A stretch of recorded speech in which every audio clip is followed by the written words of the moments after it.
Le requin-baleine, une espèce pourtant encore méconnue des scientifiques.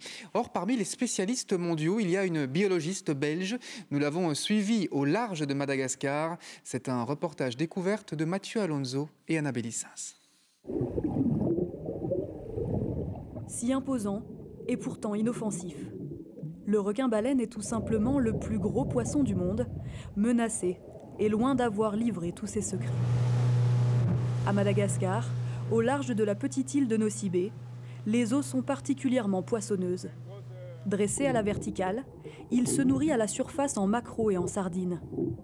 Son menu est le même que celui d'autres poissons. La biologiste bruxelloise Stella Diamant travaille sur l'espèce depuis 3 ans. Ce qu'on fait surtout ici, c'est de la photo-identification. Donc, on utilise l'appareil photo en apnée, on prend des photos côté gauche et droit de l'animal, on identifie le sexe aussi, on estime la taille.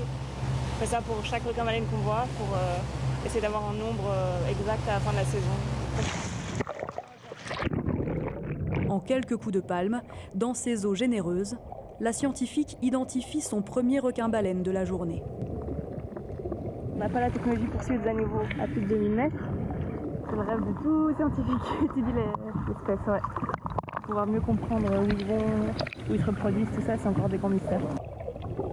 Depuis le début de la saison, la biologiste a pu identifier 117 individus, un record, et ce n'est pas terminé.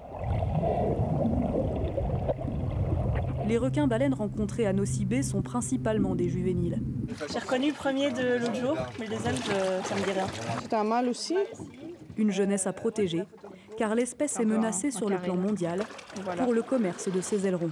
On voit bien les points, ça donne un espèce de motif, et c'est ce motif qui nous permet de les reconnaître. La sensibilisation fait partie du programme de recherche. Cela passe par les touristes, mais aussi les écoles. Ouais, je vois. En 3 ans, ce projet de recherche unique au monde a déjà fait germer de belles graines. En quoi les requins-baleines sont importants et ont besoin d'être protégés? Est-ce que quelqu'un a une idée? Parce qu'il est le plus gros poisson du monde. Disons que le message, ça peut passer par eux et si on continue comme ça, ça va marcher. Stella Diamant est bénévole dans ses missions. Une fois la saison terminée, elle passe l'autre moitié de l'année à la recherche de financement. Mais en son absence, les acteurs locaux se déploient à leur manière. C'est un peu une manière de montrer à nos enfants qui n'ont jamais vu en réel, même s'ils n'ont pas de télé, on peut quand même leur montrer qu'il y a requins-baleines. Il faut voir ce qui est beau à l'intérieur. Les jeunes générations constituent également des relais auprès de leurs familles. Les requins-baleines, ils sont sympas, amicaux, gentils, ils n'ont pas des dents. Et ici, les requins-baleines, ils ne sont pas des requins-baleines adultes, mais encore des jeunes. Leur rôle est d'autant plus important dans un pays où la pauvreté n'élève pas toujours la protection de l'environnement au premier rang des priorités.